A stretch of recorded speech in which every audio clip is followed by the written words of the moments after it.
खुलुमबाय बेयो बड'लेण्ड इंखं टेलिभिजन दिनै 22 आगस्ट 2022 समबारखालि सानसेनि बरादखौ नोंथांमोननि खाथियाव लाबोदों आं सदानन्द दैमारिया।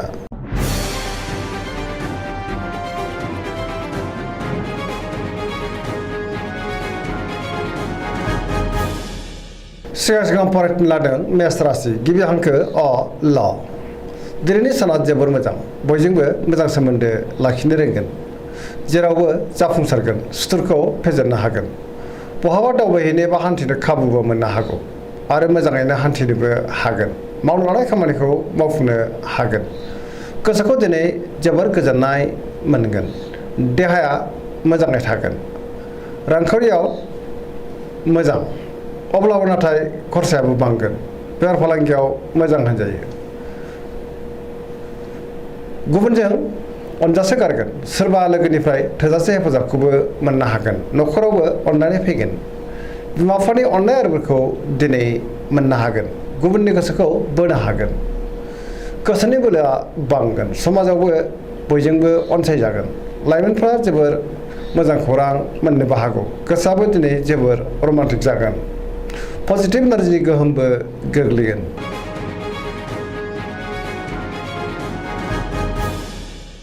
वृष राशि गिबि हांखो इ उ ब।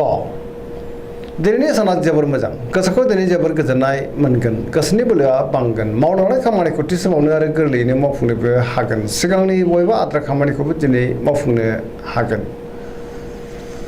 बबेबा जेंनाखौ सुस्रांनो हानानै गोसोखौ दिनै जोबोर गोजोननाय मोनगोन,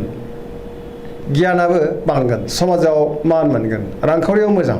बेफार फालांगियावबो दिनै मोजां होनजायो, आयाबो बांगोन,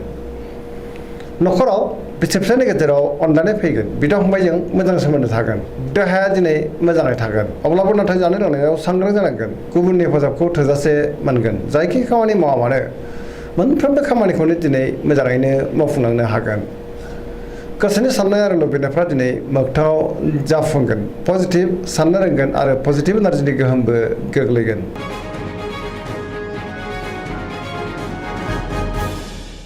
मिथुन राशि गिबि हांखो क स। दिनैनि साना बारा मोजां नङा, नेगेटिभ एनार्जिनि गोहोम गोग्लैनो हागौ, मोनफ्रोमबो बिथिङाव सांग्रां जानांगोन, गियाननि आंखाल जानोबो हागौ, गोसोखौ दिनै जोबोर गुलाय गुजाय मोनगोन, गोसोआ जोबोर आला खालाबो जानो हागौ, देहाया बारा मोजां थानाय नङा, जानाय लोंनायाव सांग्रां जानांगोन, रांखावरियाव बारा मोजां नङा, गोबां खहा जानोबो हागौ, बेफार फालांगियाव बारा मोजां नङा, न'खराव अननानै फैगोन, समाजाव मान मोनगोन, अब्लाबो नाथाय गोसोनि साननायफ्रा देबर नांनो हागौ आरो गोसोआबो लोरबां जागोन, मावनो लानाय खामानिखौ मावफुंनो हागोन, सोरबा लोगोनिफ्राय हेफाजाबबो मोनगोन, सोरजोंबा रायखोमा जानो हागौ, सांग्रां जानाया गाहाम, गुबुनजों मोजां सोमोन्दो लाखिनो गोब्राब जागोन।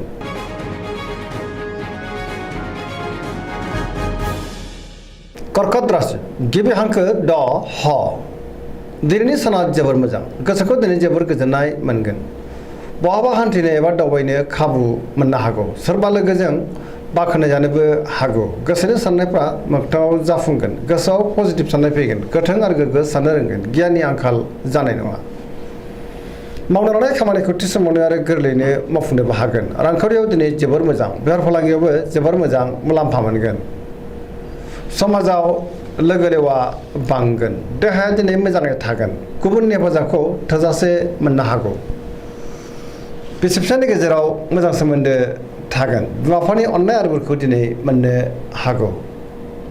फरायसाफ्रा दिनै फरायनायाव गोसो दुंखांगोन आरो मोजां फिथाइ मोननोबो हागोन, पजिटिभ एनार्जिनि गोहोमबो गोग्लैगोन।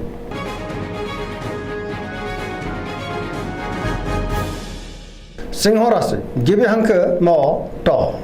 दिनैनि साना जोबोर मोजां, गोसोआव पजिटिभ साननाय फैगोन, गोथों आरो गोग्गो साननो रोंगोन, मावनो लानाय खामानिखौ थि समावनो आरो गोरलैयैनो मावफुंनोबो हागोन, सोरबा लोगोनिफ्राय थोजासे हेफाजाब मोननो हागौ,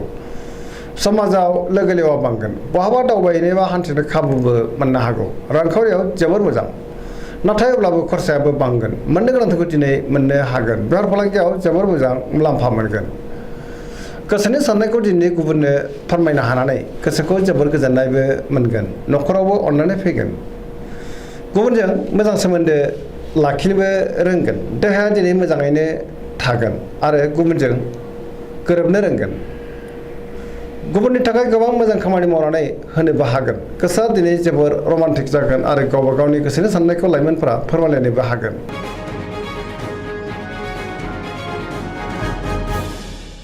कन्या राशि गिबि हांखो प ट दिनैनि साना जोबोर मोजां बयजोंबो मोजां सोमोन्दो लाखिनो रोंगोन गोसोआव पजिटिभ साननाय फैगोन गोथों आरो गोग्गो साननो रोंगोन गियाननि आंखाल जानाय नङा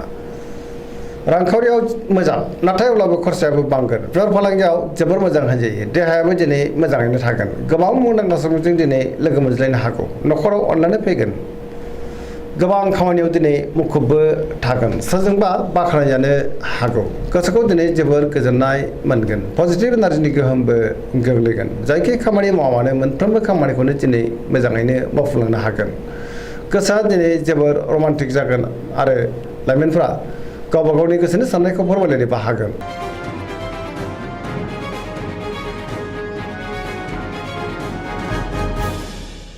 तुला राशि गिबि हांखो र ट दिनैनि साना जोबोर मोजां गोबां रोखोमनि जेंनाफोरखौ दिनै सुस्रांनो हागोन गियाननि आंखाल जानाय नङा गोथों आरो गोग्गो साननो रोंगोन गोसोनि बोलोआबो बांगोन गोसोनि साननायफ्रा जाफुंगोन मावनो लानाय खामानिखौ थि समावनो मावफुंनो हागोन देहायाबो दिनै मोजाङैनो थागोन रांखावरियाव जोबोर मोजां मोननो गोनांखौ दिनै मोननो हागोन न'खराव बिसि फिसायनि गेजेराव अनलायनाय फैगोन बिदा फंबायजों मोजां सोमोन्दो थागोन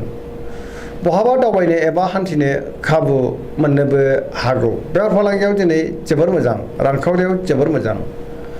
गुबुननि गोसोखौ बोनो हागोन लोगोफोरनि हेफाजाबबो मोनगोन गोदान थांखि लानो रोंगोन सेंग्रा सिख्लाफ्रा गावबा गावनि गोसोनि साननायखौ फोरमायनो हागोन आरो गोसोआबो दिनै जोबोर रमान्टिक जागोन पजिटिभ एनार्जिनि गोहोमबो गोग्लैगोन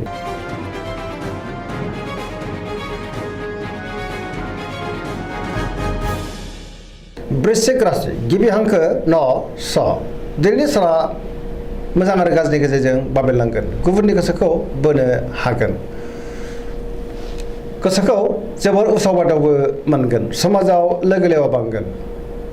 गोसोआव गोनो गोथो साननायबो फैनो हागौ मावनो लानाय खामानिखौ मावफुंनो हागोन गुबुननिफ्राय हेफाजाबखौबो मोनगोन गोसोनि साननायफ्रा देबर नांनो हागौ गोसोनि बोलोआ लोरबां जागोन समाजाव नाथाय मान मोनगोन न'खरावबो अननानै फैगोन रांखावरियाव मोजां नाथाय अब्लाबो खरसाया बांगोन बेफार फालांगियाव मोजां होनजायो देहाया दिनै मोजाङैनो थागोन गुबुननि हेफाजाबखौ मोननो हागौ फरायसाफ्रा दिनै फरायनायाव गोसो दुंखांगोन आरो मोजां फिथाइ मोननोबो हागोन सेंग्रा सिख्लाफ्रा जोबोर रमान्टिक जागोन आरो गोसोनि साननायखौ फोरमायलायनो हागोन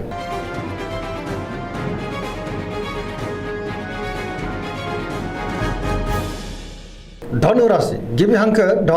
फ भ दिनैनि साना मोजां आरो गाज्रिनि गेजेरजों बाबेरलांगोन गोसोआव गोनो गोथो साननाय फैनो हागौ समाजाव सुथुरबो बांनो हागौ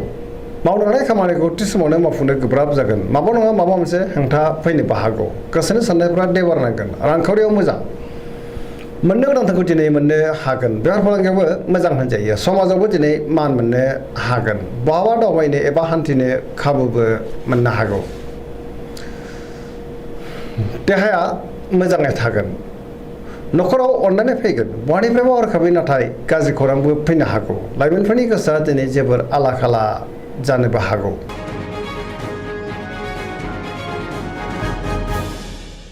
मकर राशि गिबि हांखो ख ज दिनैनि साना बारा मोजां नङा गोसोनि साननाया देबर नांनो हागौ मावनो लानाय खामानिखौ मावफुंनो गोब्राब जागोन माबा नङा माबा मोनसे हेंथा नुजानो हागौ रांखावरियाव मोजां नाथाय अब्लाबो खरसाया बांगोन बेफार फालांगियाव मोजां होनजायो गोबां मुलाम्फा मोननो हागोन गुबुनजों मोजां सोमोन्दो लाखिनोबो रोंगोन गोदान खामानियाव दिनै आखाइ होजेननो हागोन लाइमोनफोरनि गोसोआ दिनै जोबोर रमान्टिक जागोन आरो गावबा गावनि गोसोनि साननायफोरखौबो फोरमायलायनोबो हागोन न'खराव बिदा फंबायजों मोजां सोमोन्दो थागोन आरो बिसोरनि हेफाजाबखौ मोननो हागोन सेंग्रा सिख्लाफ्रा गावबा गावनि गोसोनि साननायखौ फोरमायलायनो हागोन फरायसाफ्राबो दिनै फरायनायाव गोसो दुंखांगोन आरो मोजां फिथाइ मोनगोन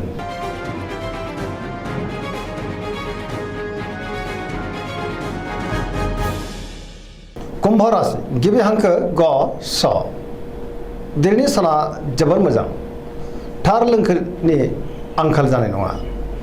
गोसोखौ दिनै जोबोर गोजोननाय मोनगोन मावनो लानाय खामानिखौ थि समावनो आरो गोरलैयैनो मावफुंनोबो हागोन बहानिफ्रायबा हरखाबै मोजां खौरांबो फैनो हागौ समाजाव दिनै मान मोनगोन गोबां मुंदांखा सुबुंजों लोगो मोनज्लायनो हागौ रांखावरियाव दिनै जोबोर मोजां देहायाबो जोबोर मोजां होनजायो न'खराव अननानै फैगोन गुबुननि हेफाजाबखौ मोननो हागोन बिमा-बिफानि अननाय आरो बोरखौ मोननो हागोन बहाबा दावबायहैनो बा हान्थिनो खाबु मोननोबो हागौ पजिटिभ एनार्जिनि गोहोमबो गोग्लैगोन